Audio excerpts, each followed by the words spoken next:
তো চলুন শুরু করা যাক এই অস্বস্তিকর প্রশ্নটা দিয়ে, যে চিন্তাগুলোকে আমরা আমার চিন্তা বলে ভাবি, সেগুলো কি আসলে আমাদের? বেশিরভাগ মানুষই হয়তো সাথে সাথে উত্তর দেবেন অবশ্যই আমার। কিন্তু প্রফেসর জিয়াং বলছেন, যেটা আমরা মুক্ত চিন্তা ভাবছি সেটা আসলে একটা ভ্রম। চলুন এই ভ্রমটাকে একটু ভেঙে দেখি। এই ব্যাপারটাকে বলা হচ্ছে বাউন্ডারি কগনিশন। ব্যাপারটা অনেকটা এরকম, ধরুন আমরা সবাই একটা অদৃশ্য কাচের বাক্সের ভেতর আছি।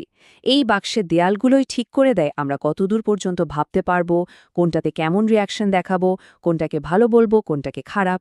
আর সবচেয়ে মজার ব্যাপার হলো আমরা এই বাক্সটা দেখতেই পাই না, কারণ আমাদের আশেপাশে সবাই তো একই বাক্সের ভেতরে।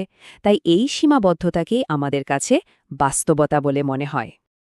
আচ্ছা, এই যে মুক্তচিন্তার ভ্রম, এটা কেন তৈরি করা হয়?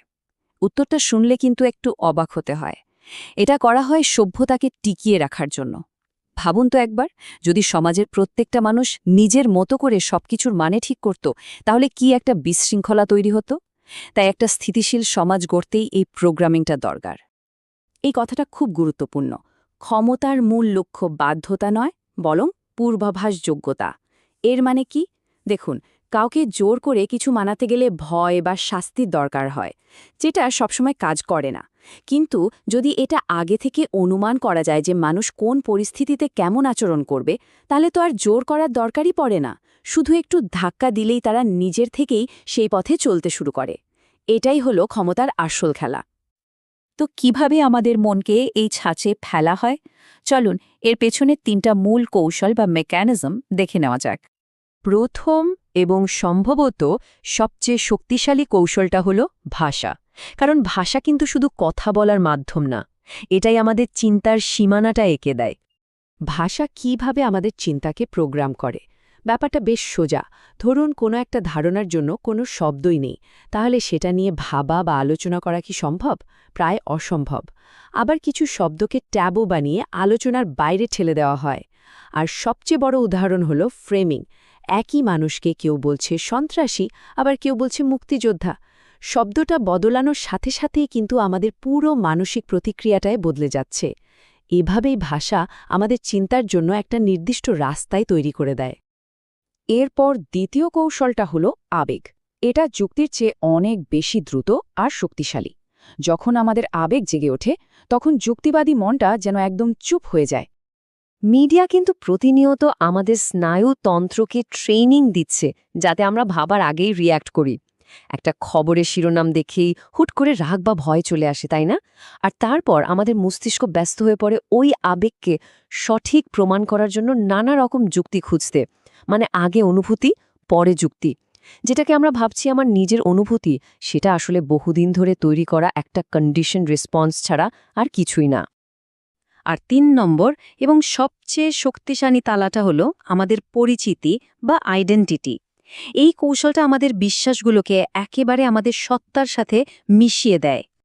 যখন কোনো বিশ্বাস আমাদের পরিচয়ের একটা অংশ হয়ে যায়, তখন কেউ সেই বিশ্বাস নিয়ে প্রশ্ন তুললে মনে হয় যেন ব্যক্তিগতভাবে আমাদেরকেই আক্রমণ করা হচ্ছে। তখন নিজের আইডেন্টিটি বাঁচানোর জন্য মানুষ চোখের সামনে সত্যি প্রমাণও অস্বীকার করে। কারণ একটা বিশ্বাস ছেড়ে দেওয়া মানে তো নিজের একটা অংশকে ছেড়ে দেওয়া, যা একটা বিরাট পরিচয় সংকটের জন্ম দেয়। আর এই যন্ত্রণাটা সত্যিটা জানার চেয়েও অনেক বেশি কষ্টকর। এই প্রোগ্রামিংকে আরও মজবুত করার একটা বড় হাতিয়ার হলো আমাদের শিক্ষা ব্যবস্থা। দেখুন, ২ ধরনের শিক্ষা আছে। একদিকে গণশিক্ষা, যা আমাদের শেখায় কি বিশ্বাস করতে হবে, কোনটা নৈতিক, কোনটা অনৈতিক, কারা হিরো।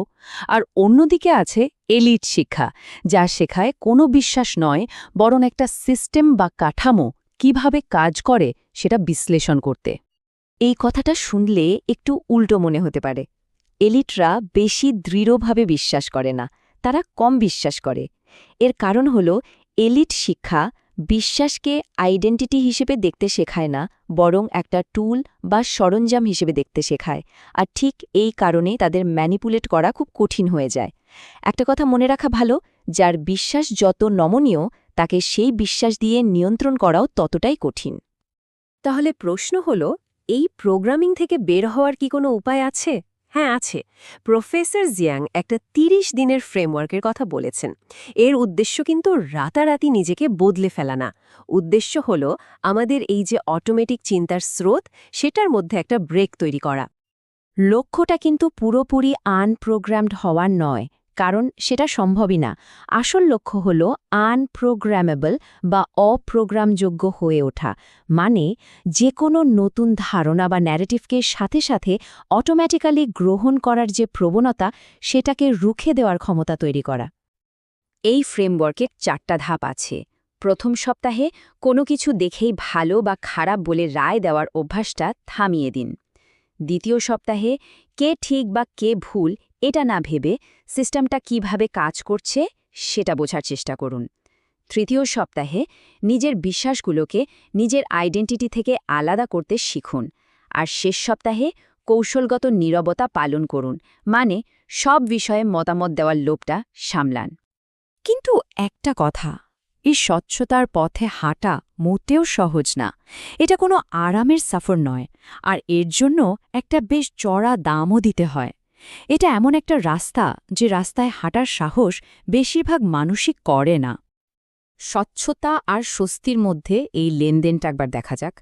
একদিকে যা পাওয়া যায় তা হলো চিন্তার নমনীয়তা আর ম্যানিপুলেশনের হাত থেকে বাঁচার ক্ষমতা, কিন্তু অন্যদিকে হারাতে হয় সবকিছুতে নিশ্চিত থাকার আরাম, একটা দলের অংশ হয়ে থাকার উষ্ণতা আর সহজ সরল হিরো ভিলেনের গল্পের মানসিক শান্তি।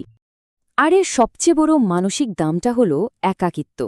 ভাবুন, যখন চারপাশের সবাই হিরো আর ভিলেনের সহজ গল্প নিয়ে মেতে আছে, তখন একা একা সিস্টেমের ভেতরের জটিল কাঠামোটা দেখতে পাওয়াটা মানুষকে ভীষণ একা করে দেয়। কারণ তখন আর ওই সহজ গল্পগুলোতে মন থেকে যোগ দেওয়া যায় না, যে গল্পগুলো একটা সমাজকে এক করে রাখে। শেষ পর্যন্ত প্রশ্নটা কিন্তু যার যার নিজের কাছে, স্বচ্ছতা নাকি স্বস্তি। কারণ একবার এই জিনিসটা বুঝে ফেলার পর আগে সেই আরামদায়ক সরল জীবনে ফিরে যাওয়া প্রায় অসম্ভব। সিদ্ধান্ত যাই হোক, আসল ব্যাপার হল জেনে বুঝে সচেতনভাবে নিজের পথটা বেছে নেওয়া।